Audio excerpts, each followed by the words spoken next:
ఒక్కసారి కొమ్మూరి గోల్డ్ కి కాల్ చేయండి. తాకట్లో ఉన్న మీ బంగారాన్ని విడిపించి మార్కెట్ ప్రైస్ కి వాళ్ళు కొనుక్కుని మిగతా డబ్బులు మీకు ఇచ్చేస్తారు. వెల్కమ్ బ్యాక్ టు మనం టీవీ. నేను మీ పవన్ బెస్వాడ. ఈ రోజుల్లో ప్రేమ అంటే ఓ ఫిల్టర్ ఫోటో, ఒక ఇన్స్టా స్టోరీ. కానీ కొన్ని ప్రేమలు నేరంగా మొదలై జీవితంగా మారిపోతాయి. అలాంటి ప్రేమ కథే ఇది. ఒక టీచర్ ఒక గ్యాంగ్స్టర్ని ప్రేమించింది. అవును, ఆ గ్యాంగ్స్టర్ జైల్లో ఉన్నప్పుడు అది కూడా. ఆమె జైల్లోకి వెళ్ళి అతనిని పెళ్లి చేసుకుంది కూడా. ఇది సినిమా కాదుండోయ్, ఇది నిజంగా జరిగిన కథ. ఛత్తీస్గఢ్లోని రాయ్పూర్లో ఉండే ఒక టీచర్ పేరు శాలిని. శాలిని ప్రైవేట్ స్కూల్లో సోషల్ టీచర్గా వర్క్ చేస్తుంది. తనకు ఉద్యోగం, ఇల్లు తప్ప వేరే ప్రపంచమే తెలియదు.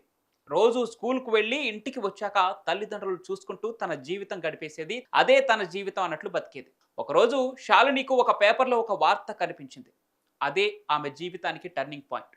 ఒక క్రిమినల్ విక్రాంత్ను పోలీసులు అరెస్ట్ చేశారని ఆర్టికల్లో ఉన్న ఫోటో, ఆ కథనం ఆమె మనసును కదిలించింది. ఎందుకంటే ఆ న్యూస్ పేపర్లో ఉన్న అతని ముఖంలో పశ్చాత్తాప ఎక్స్ప్రెషన్ కనిపించింది శాలినికి. పత్రిక చదవటం, ఆ వ్యక్తి గురించి గూగుల్లో సెర్చ్ చేయటం వంటివి అన్నీ చేసింది. ఇలా కొన్ని వారాలు గడిచిపోయాయి. ఇక విక్రాంత్ గురించి పూర్తిగా తెలుసుకున్న తర్వాత శాలినికి విక్రాంత్తో ఓ ఎమోషనల్ బాండింగ్, అటాచ్మెంట్ ఏర్పడింది. ఆ తర్వాత శాలిని ఓ డిసిషన్ తీసుకుంది. అదే జైలులో ఉన్న విక్రాంత్కి లెటర్ రాయాలని. నిజానికి విక్రాంత్ పేరు పోలీస్ రికార్డులో ఓ రిపీట్ అఫెండర్, బెంగళూరులో గ్యాంగ్ స్పైట్స్, కిడ్నాప్, మర్డర్ అటెంప్ట్ ఇలాంటివన్నీ కేసులన్నీ అతని మీద ఉన్నాయి. కానీ అతని జీవితం ఒక ట్రాజడీ అని చెప్పుకోవచ్చు. విక్రాంత్ తల్లిదండ్రులు చిన్నతనంలోనే విడిపోయారు. దీంతో విక్రాంత్ తన చిన్నప్పుడే స్ట్రీట్ గ్యాంగ్స్లో జాయిన్ అయ్యాడు. ఎన్నో ఓటములు చూసిన బాల్యం అతని వ్యక్తిత్వాన్ని తారుమారు చేసింది. ఇదంతా తెలిసిన శాలిని తాను అనుకున్నట్లుగానే విక్రాంత్కి ఒక లేఖ రాసింది. ఆశించని విధంగా జైలులో ఉన్న విక్రాంత్ కూడా శాలినికి రిప్లై ఇచ్చాడు. మొదట ఆ లెటర్లో విక్రాంత్ విచిత్రమైన సమాధానం ఇచ్చాడు. నువ్వు నాకెందుకు లెటర్ రాశావు? నేను మంచివాడిని కాదు, నేను నిన్ను ఏమైనా చేసే అవకాశం ఉంది అని విక్రాంత్ అన్న ఆ మాటల్లో శాలినికి ఓ వేదన కనిపించింది. శాలిని ఆ లెటర్కి కూడా సమాధానం ఇచ్చింది. అలా వారి మధ్య పదే పదే లెటర్లు మారుతూ కొన్ని నెలల్లోనే అది రిలేషన్షిప్గా మారింది. అయితే శాలిని చివరికి అతన్ని కలిసి మాట్లాడాలని ఒక నిర్ణయానికి వచ్చింది. కోర్టు అనుమతితో జైలులో అతన్ని కలిసింది ఆ శాలిని.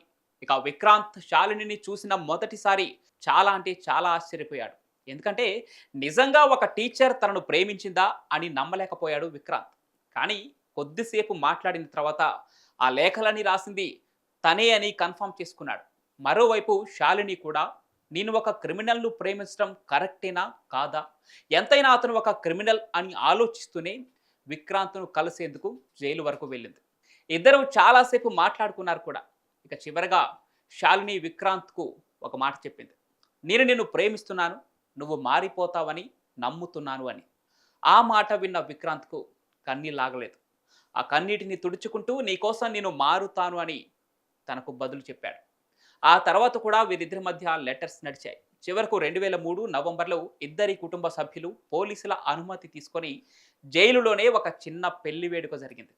ఇక పెళ్లి తర్వాత శాలిని తరచుగా అతన్ని కలుస్తూ అతనికి చదువు కూడా నేర్పించింది. అతను జైలులో ఉండగానే బ్యాచిలర్ డిగ్రీ కూడా పూర్తి చేశాడు.